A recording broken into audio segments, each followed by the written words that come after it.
Hello, everyone. This is Truby Chiavello. We're here in Washington, D.C. I'm with Primo Magazine, as you will know. And I'm coming to you today again from Washington, D.C. It's August 22nd. And today we're going to talk about two very big figures in history, Niccolò Machiavelli and John F. Kennedy. It's hard to get bigger than that.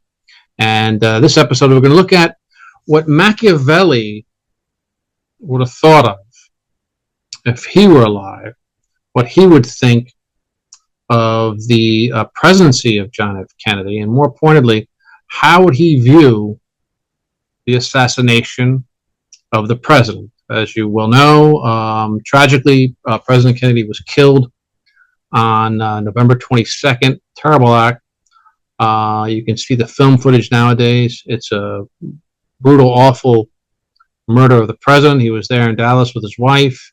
It was in a convertible. It was a parade that was going through the downtown area of the city, goes around Dealey Plaza in front of the book depository. And police say from there, the sixth floor of the book depository, a lone gunman by the name of Lee Harvey Oswald killed the president.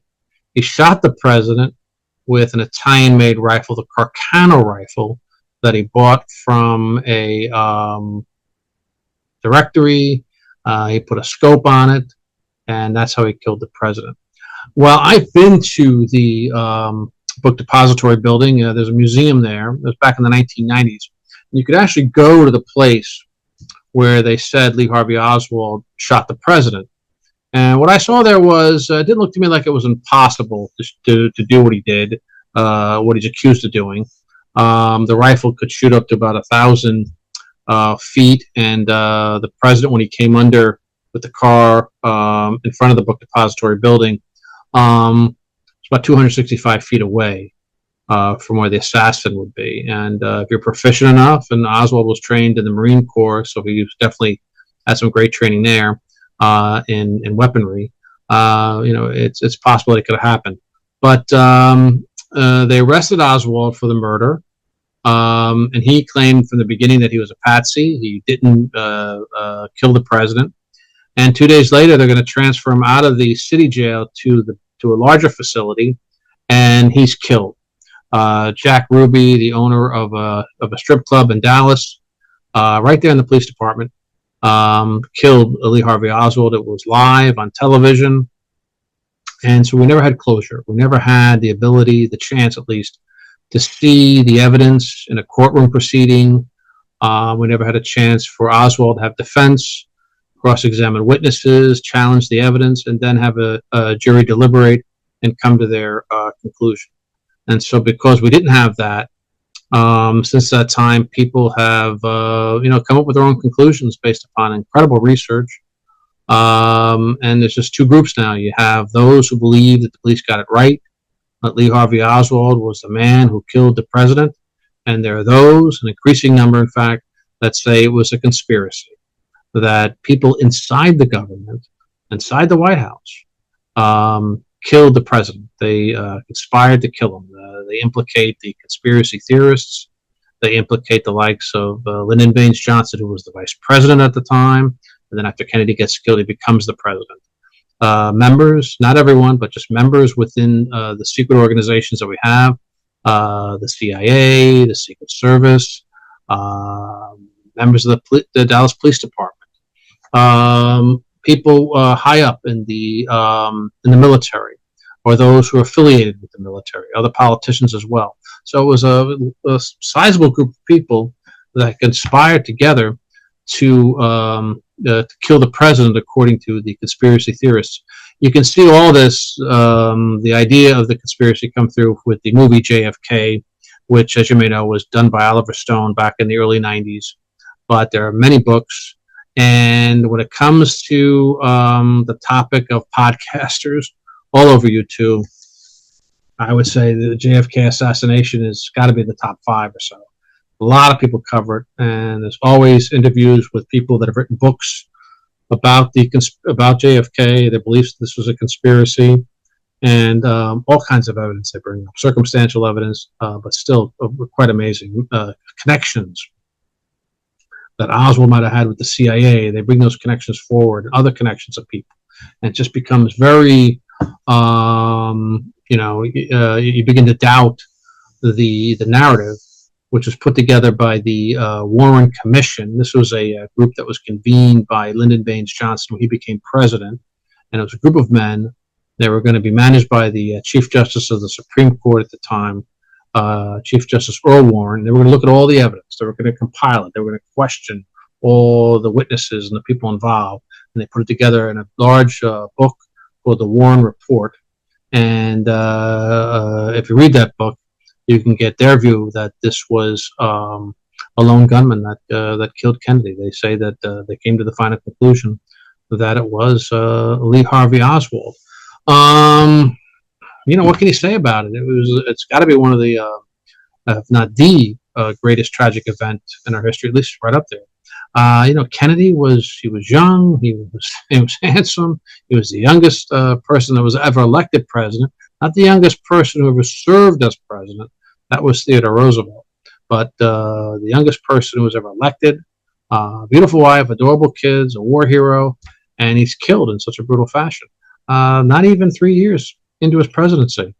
And so, the motive that people say, the reason why you had these people conspire to kill Kennedy, they say that, Kennedy was going to be a new kind of president. He was going to try to get out of the Cold War, try to build bridges with Soviet Russia and with some of the other communist states, and try to be a different kind of president than what we had prior to that with Dwight David Eisenhower. And so he was, in essence, the martyr of the Cold War. And that's why he was killed by this conspiracy. Well, it's still big news, 60 years after his assassination. I remember back in 1983, that was going to mark the 20th year since he was killed, and there was a movie on NBC. It starred Martin Sheen as John F. Kennedy. And really, since that time, at least based upon my own experience, every year or so, somebody in the mainstream media, could be one of the news channels, then cable, but it could be also the magazines, would revisit the assassination and just the legacy of Kennedy, the mystique of Kennedy. And it's gotten so where a professor I was listening to on NPR, he wrote a book about the presidents. He said that when somebody called up and asked about, his thoughts about Kennedy, he said Kennedy is beyond history. He's become a figure of mystique and an enigma. And so therefore it's difficult for people to assess this presidency and get a really idea what it is. And so I thought today we would look at his assassination, not in a criminal sense, but in a political sense.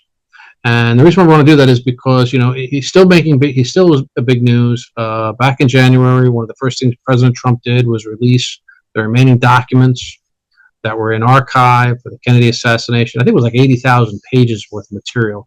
And that's nothing compared to all that's been put together on this assassination. Look at almost 5 million pages of material that have been released over the years.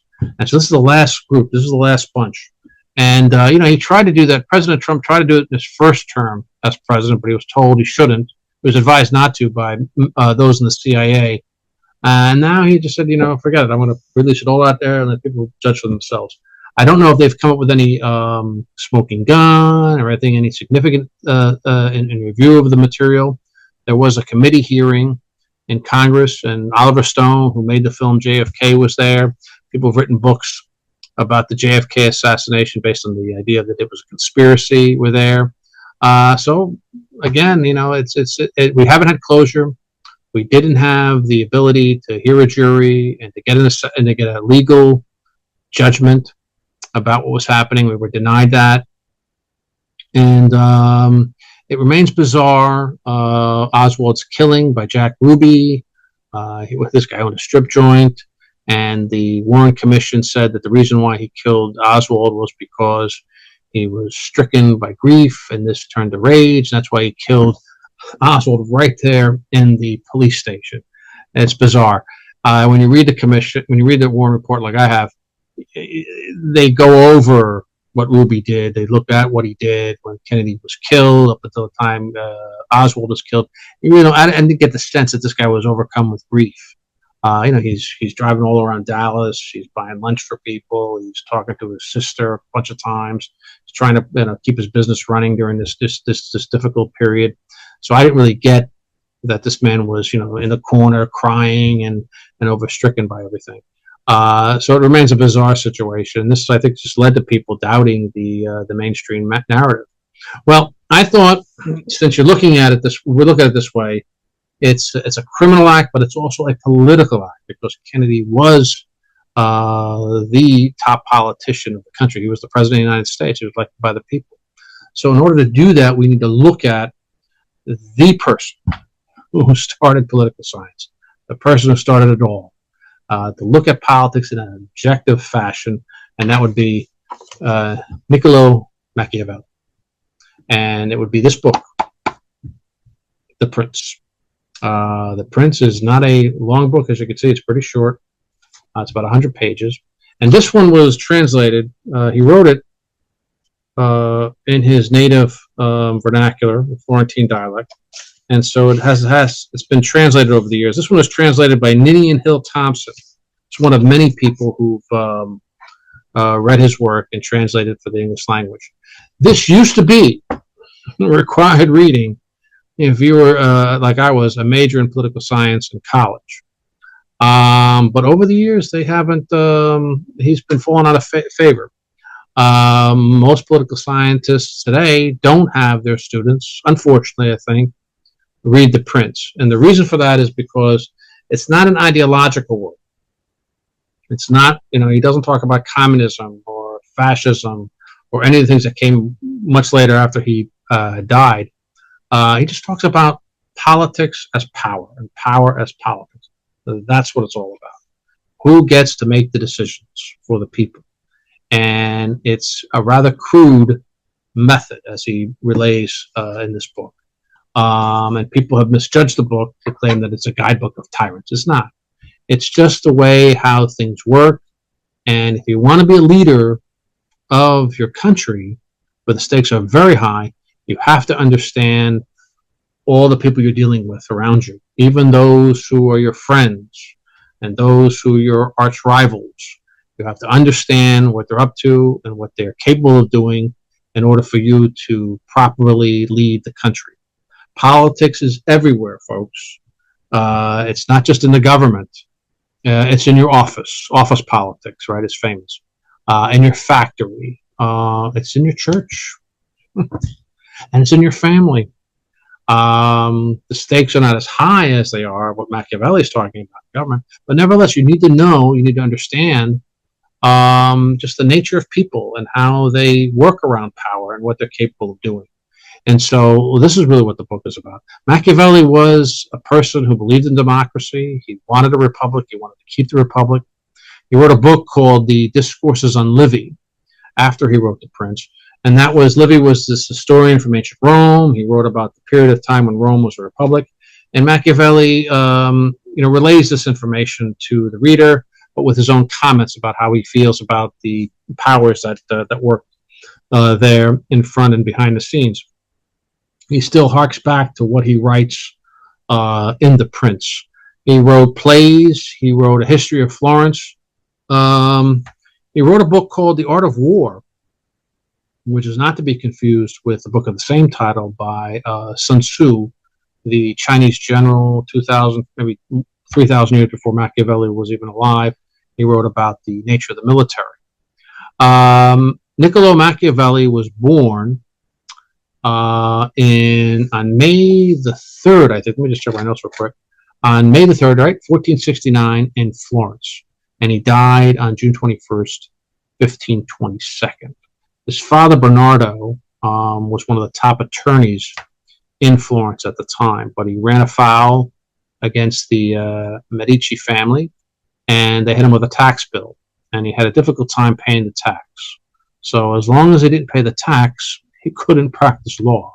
So he had to pretty much make his money off of the sizable family estate they had. Machiavelli family was a well-known family in Florence. They came from good breeding. They were wealthy to a certain extent. And he just doted his time on his kids. He had two children. Niccolò was the oldest, and Niccolò had a younger brother named Tommaso. And the key to their education was Latin. They studied Latin very intensely. They were sent away to live with a priest for a couple of years. They would learn the Latin language. They could read it, speak it, understand it. By the time Machiavelli is a teenager, he can translate works from ancient Rome in his Florentine vernacular. He went on to the university, and he became a lawyer. And here he is in Florence at the time of the Renaissance. And, Florence was famous for what they did in the Renaissance regarding their art and sculpture and everything else, but it was also famous for how they changed governments all the time. Back in the 1300s, they were a republic, a thriving republic, and they gave it up. They gave it up for the Medici to come in and be the dynasty and control everything. And the Medici, what the first thing they did near the end of the 14th century was build the world's tallest building. They built the Duomo. They hired the great architect, master engineer Filippo Brunelleschi, and he put the dome together. And it still dominates the skyline today. And then, from there, it was Leonardo da Vinci, it was Michelangelo, it was Raphael, all the great artists and sculptors that the Medici sponsored. And it made Florence the center of art and science and all the great glories of the Renaissance. And sure enough, after some decades, the people got tired of the Medici, and they were deposed. They were sent into exile. And who they turned to? Well, Florence then became an ecclesiastical state, which means they were run by the church. The fire and brimstone priest Savonarola took over, and he had the bonfire of the vanities, and he didn't last that long. He was killed, and then Florence went back to a republic, and that's where Machiavelli comes in. This was not like our kind of republic here. This wasn't our kind of democracy. You didn't have universal suffrage. What you had was the richest people in this city-state voting, and they voted for a grand council, a smaller group of men who legislated and made the decisions, and they would hand those decisions over to the chancellors. Well, Machiavelli is 29 years old, and he's appointed second chancellor of Florence. So this is a great opportunity for him. He's a lawyer, and he gets a chance to do what he's always wanted to do, which is to work in government and to be immersed in politics. And second chancellor is similar to what our Secretary of State would be. They send him out on diplomatic missions all over Italy, all over the city-states. He goes to Rome, he goes to Milan, he goes to Venice, he goes to Naples. He visits in Milan, he visits with the Sforza family. In Rome, he visits with Pope Alexander and negotiates treaties and alliances with him. Then he goes to the Emilia-Romagna area, where he meets with Pope Alexander's son, Cesare Borgia, does the same thing with him. He meets with the Venetian ambassadors, who are very savvy. Then he goes all the way up to Paris, and he meets with the king there and his representatives to try and work out alliances and treaties, because Italy was the center of it all, and everybody wanted a piece of Italy. Spain had taken over Naples, and he had to meet with members of the Spanish monarchy to discuss the situation there. And Florence was in the middle of it all.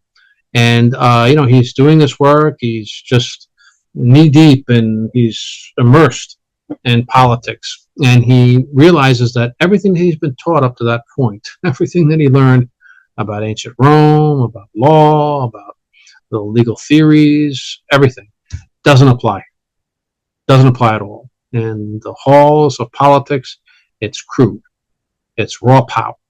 It's what you'd find in the schoolyard versus to what you'd find in the halls of academia. It's just human nature at its most treacherous. And that's what he finds to be the case. He does a very good job for Florence. They put him in charge of the military. He's supposed to put together a citizen militia. He does that, and he defeats their arch rival, Pisa. So Florence has got prosperity, they got security, and then something happens, and the people turn against them, and the Medici come back into power. And what do? First thing they do is fire Machiavelli. He's out of a job. And they fire a bunch of other people. They arrest Machiavelli and they torture him. And then they release him. He goes back to his vineyard with his wife and family. And so what would you think? Do you think he'd be bitter? Do you think he'd be angry about the situation? No. He wants to get back in. He tasted power. He tasted politics. He wants to get a job with the Medici if he can. He also got to do something else also. And the tradition was back then, if you're out of work, you worked for the government, right? You did all these great things. You met with kings and princes. Then you should write a book about your experiences. People do that then. They do that now. And what they often write about is the glory of the work. How great it was to meet with this nobleman and this prince and this pope and all these wonderful people, and how they were doing all these virtuous tasks, how they did everything self-sacrificial for the good of the people. Everything was rosy. Everything was virtuous. And Machiavelli didn't want to have anything. He wanted to tell it like it was, like he saw it and like he experienced it. And he was going to write this book. It was going to be a whole different way of looking at the workings of government. And then he was going to send that book to Lorenzo de' Medici, who was now in charge of Florence. And he was hoping that the Medici would read the book and he would get a job. He would be, he would work again for Florence, because that's what he wanted to do. And he wrote the book. It's not very long, and his friends were impressed by it because of its fresh look at politics and its realistic look at politics. And the Medici were ambivalent about it. And so after that, he kind of was in and out of government. He wrote, did a bunch of things. But this was the book that started it all. Today, when political scientists get together, they look at things objectively. What they're really doing is the model set there by Machiavelli.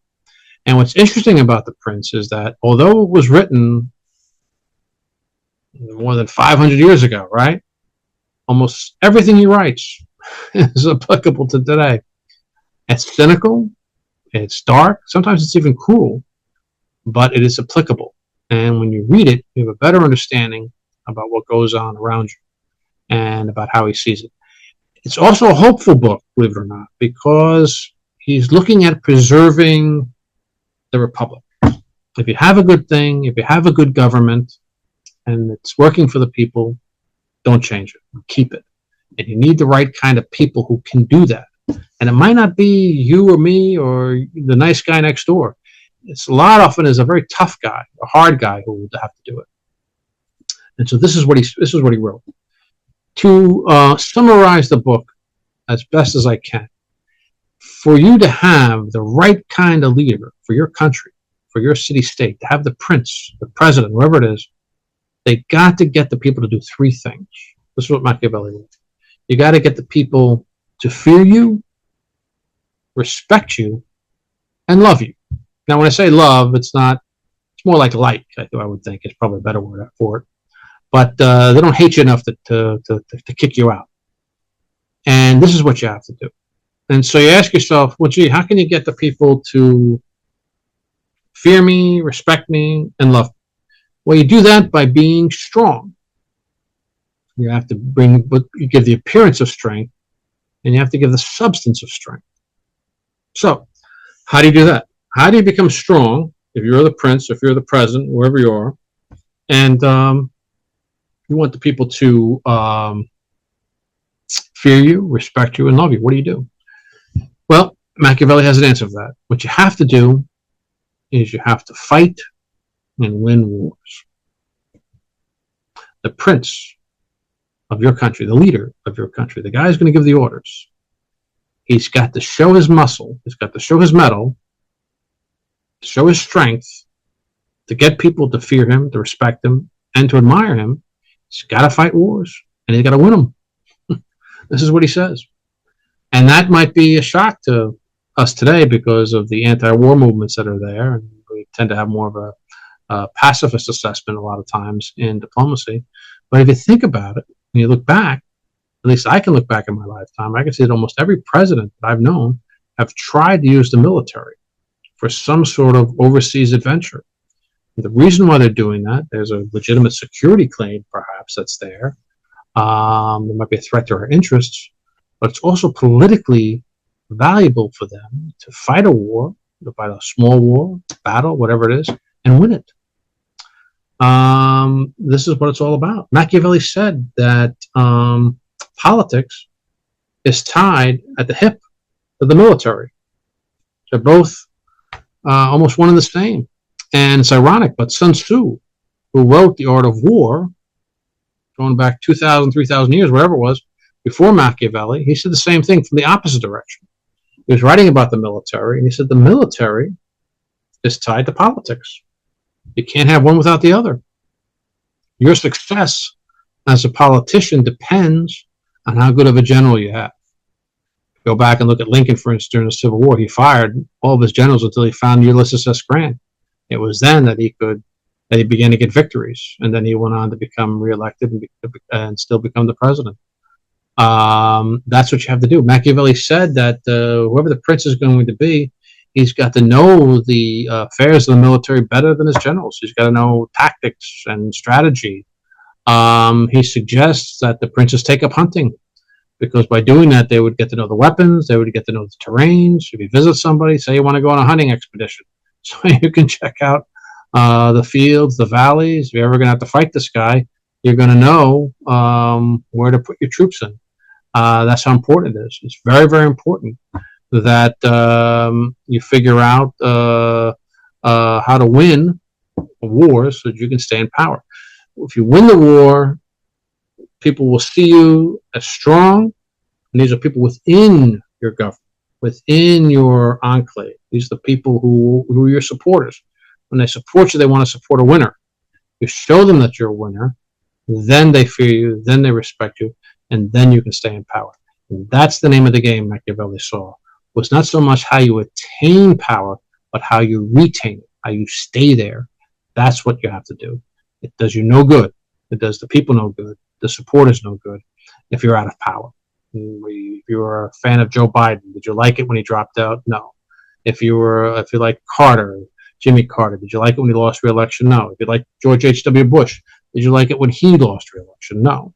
If you're supporting somebody, you want them to win. You want them to stay there so that you can function properly, so you can rely on him because you supported him.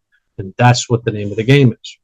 So we look at this in Machiavelli. Here he is. He written this book full of all kinds of details of things.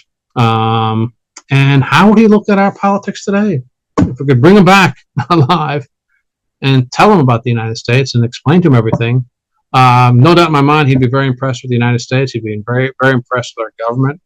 Our military is strong. We have an excellent economy. We have tremendous hegemony throughout the world, cultural influence. So he would think we're doing a very good job. And then if we told him about John F. Kennedy, how he died, what happened, what would he think? Would he think it was a lone gunman, Lee Harvey Oswald, or would he think it was a conspiracy? Well, I think you know the answer is going to be. No doubt, I think Machiavelli would see this as a conspiracy. He would see that the president, tragically, was killed by those within the government. And he would have seen it that way because when he was second chancellor in Florence, that was happening all over the place. Pope Alexander, he knew very well. He met with him. Pope Alexander had dinner one night, complained of indigestion, and died. He was poisoned. His son, Cesare Borgia, was eating the same dinner with him, and he got nauseous, but he didn't die. He survived. And so Pope Alexander was poisoned at that time. When he was, I think before Machiavelli was born, but he knew the story very well, Giuliano de' Medici was killed in front of a church in the Pazzi conspiracy. He knew well about Galliano Sforza, the Duke of Milan. He was assassinated in 1476. He knew about Girolamo Riario of the Papal States. He was killed in a coup. He knew about Giovanni Bentivoglio. His rivals were killed in Bologna. This was a different situation where the leader killed his rivals. purges. Cesare Borgia was famous for purging the Emilia-Romagna area. Assassinations, murders, deaths were something that was not unfamiliar in politics, in the way of politics. Politics is very crude, and people want power and they covet your power.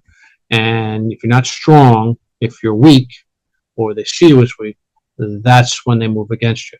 The interesting thing about it when you read about Machiavelli is that he talks about these assassinations. He goes back and talks about ancient Rome also. And they all have one thing in common. They were either deposed or killed because they were trying to either accommodate the foreign enemy or they had lost a battle of some sort against the foreign enemy. And, you never know who the assassin is. That's what's really crazy about it, because it really didn't matter in Machiavelli's eyes. What mattered was the change in the government, the coup that occurred. And that's what you see. So when you read his book, he's telling you how to stay in power, how to be strong. And yeah, you have to fight a war, defend your people effectively. In the case of the president, you're the commander-in-chief. And so you have to be on top of it all. So he would look at Kennedy as John F. Kennedy, as he was. Kennedy was a politician. Pierre Salinger was Kennedy's press secretary. And I remember when JFK came out, I was watching a TV show with him. And Salinger said it's wrong to look at Kennedy as a martyr or some sort of figure of mystique. He was what he was. He was a politician. And he was a strong-willed person who wanted to be in power. And I used to see Salinger here in Washington, D.C., walking up and down Wisconsin Avenue. And he was dressed usually in a rumpled raincoat. He had a hat on indicating the naval service that he was in. And that's how he looked at it. And Machiavelli would look at him the same way and give you an idea as to what happened. Machiavelli would see Kennedy, young, junior senator. He talks about this in the book, how people sometimes get power really because of the backing they had. In the case of Kennedy, it was his father who backed him with a lot of money. And so he's in power, and within the first 3 months of his presidency, he's involved in a war. It's a short war. It's the Bay of Pigs. And you have an enemy there, Cuba, off the coastline. And they've trained people to go in, the government under Eisenhower, and now it's Kennedy has endorsed the invasion of rebels. They're going to come in and take over Cuba. And they do that at the Bay of Pigs, and Kennedy's supposed to use the Air Force. Now, this is modeled after the same thing that we did in the United States in 1954 in Guatemala. The general that was there was taken out. He was democratically elected, but he at least he looked to be the enemy of the United States at the time. And they trained rebels in the mountains, and they would come down. They were going to attack the army. And then they flew aircraft, and they threatened aircraft, and they quarantined the area with a naval blockade. And so they were able to remove an antagonist from Guatemala.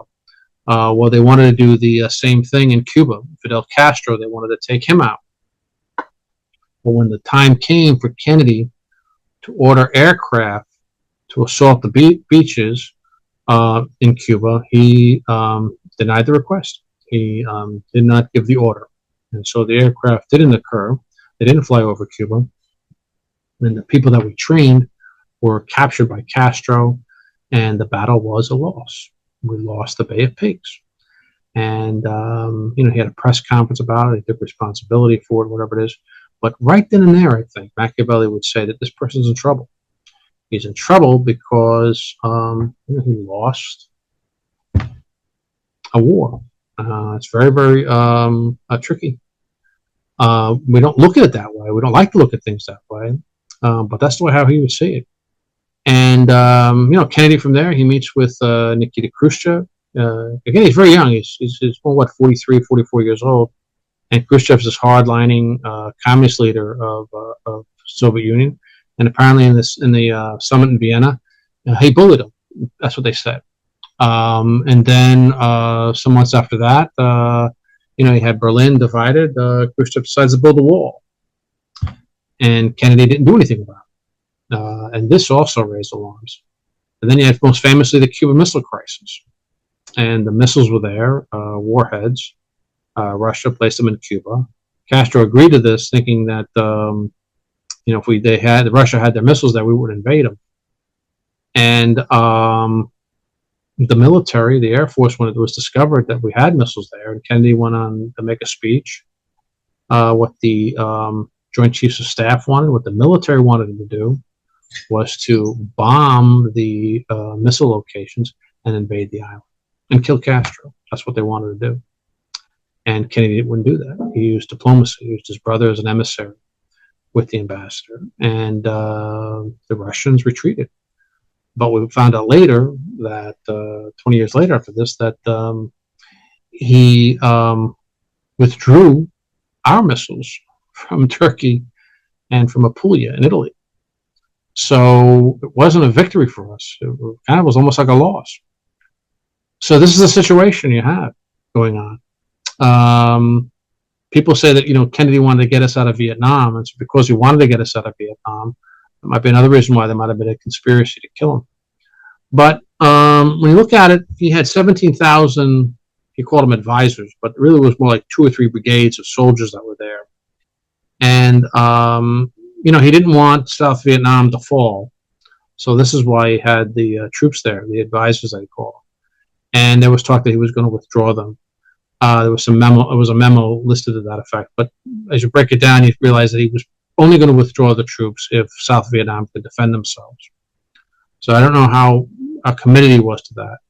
He did speak about trying to, bridge the gap between Soviet Russia. But how does Machiavelli look at it? Machiavelli would look at it as a person who is seriously in danger. Because this is what he saw when he was coming along in Florence, that the people who lost power because they lost battles, they lost war. In Machiavelli, he won in Pisa, but then later on they didn't. They lost a battle. They tried to accommodate the King of France, and this is why people deposed him. People wanted to have a winner. They wanted to have somebody who was going to win the wars and the battles overseas. So based upon that context, you can see why Machiavelli would think that this was definitely a conspiracy, that people within the government who wanted to win against the threat that they saw, which was the communist Russia, what's happening in Cuba, now what's happening in Vietnam, and this is why they might have supported the murder of a president. It's shocking to our ears. It's condemnable in many respects. It's premeditated murder, but that's the way of politics. At least when you're dealing with this highest levels of government. Is it true or not? We don't know. Machiavelli, we did find out from these documents that were released by President Trump that they did have a smoking gun. They found out who the murderer was. Machiavelli would say, yeah, of course, bring him to justice. But if it doesn't help you politically, he would just say, let it go. Let it go, because in his mind, that's just a way of politics. It's not the way of you and me and everyone else. It's just a way of things that happen, not all the time. In our country, in fact, we've worked out a system through the Constitution where we mitigate this tremendously, because we have the president come along every 4 years. So there is going to be that peaceful transference of power. But it does happen. You can see it happening all around the world when you look at things this way. Look no further than Pakistan. Imran Khan, the elected leader of Pakistan, he was thrown in jail. He was arrested by the military because he was against America's support of the military, and that put him at odds. Look at Vladimir Putin. Look how he fights wars every 5 years, 10 years, whatever it is. He's fighting a war in Ukraine now. Why is he doing that? He's doing that to gain territory, maybe to try to bring aspects of the old Soviet Russia back, but he's also doing that because, like Machiavelli says, you want the people to support you in a cause that they feel is greater than themselves. And usually that's a war. You look at the presidents that we've known through my lifetime, just take 2 examples. Barack Obama, he was struggling for a while there, 2% economic growth. But he had the opportunity, and he sent the Navy SEALs in, and they killed the architect, the master of the attack against us in 9/11, Osama bin Laden, and he ended up getting killed. And that allowed people to respect Obama, to consider him strong, to consider him a leader, and he went on to win re-election. Same thing happened with Reagan when you think about it. He was having a tough time this first term. Both men are very popular, very telegenic, but it was the invasion of Grenada for Reagan back in 1983 that people could see that he was a leader in the field. He could win a war, he could fight and win. So this is what they see, and this allows them to get that the support behind him that he needs within his group, within his government, and the support of the people. They fear him, they respect him, they love him. Boom, he can go on and become and retain his leadership and become the re-elected leader that he is. And this is what it's all about. It's interesting about Vietnam. If you look at Kennedy, then Johnson, then Richard Nixon, then Gerald Ford, all the presidents in that instance, they all kind of suffered. The presidencies weren't great victories. LBJ, he was very unpopular. By 1968, he had to drop out. He couldn't run for re-election. Then Nixon came along, and he got taken out because of Watergate. He had to resign in disgrace. You had then Ford, and he pardoned Richard Nixon. But even worse than that was when you saw the embassy in Vietnam, and everybody was leaving, and everybody was trying to jump on the helicopter, and it flew away. It's a terrible, terrible vision, because people saw that for what it was. It was a loss for the United States. It was a loss for our country. And so these people lost. These presidents lost. Ford couldn't win re-election against Carter, and the other presidents couldn't go on to retain their power. That's how Machiavelli sees it. Machiavelli was saying, you're shocked by this, you're disturbed by this, but that's the way you decide leaders. It's very crude.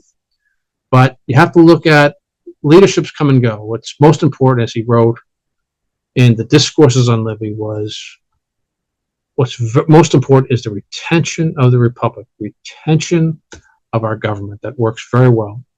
And it worked very well in ancient Rome before they turned to a tyranny system. And it works very well here. We have a government that functions very well. We have secure borders. We have a strong military, a prosperous economy. We're the envy of the world in these instances. So the country's doing well. Our government's doing well. Our political leaders, however, that might be a different situation. That's just the way they try to figure out who's going to be the lion among them, who's going to give the orders. It's not pretty all the time, but it is what it is. And that's how Machiavelli would see it. I think you definitely see it as a conspiracy. I think you see a lot of conspiracies in our country, but I don't think you would see it as any worse. I don't think you would see it as any, I think he would admire what we have, and we would need to retain it. That's how he would see it. Fascinating person. We'll talk about more about Machiavelli and some other leaders from Italy. Incredible insight. Incredibly prophetic in many ways. Not just him, but some others. And I hope to revisit Machiavelli again and just get an idea what he thought about some of the other presidents that came along and what they did and didn't do. You wonder what he'd be like if he was an advisor in their White Houses and what he would tell them what to do. He's a very insightful person that came up with a fascinating way to look at politics. Dark in some ways, but nevertheless fascinating. So anyway, if you could please like this video, we have more videos like this, and subscribe and tell your friends about it. And until then, I wish you all the best, and we'll have a wonderful conversation coming up. Thank you.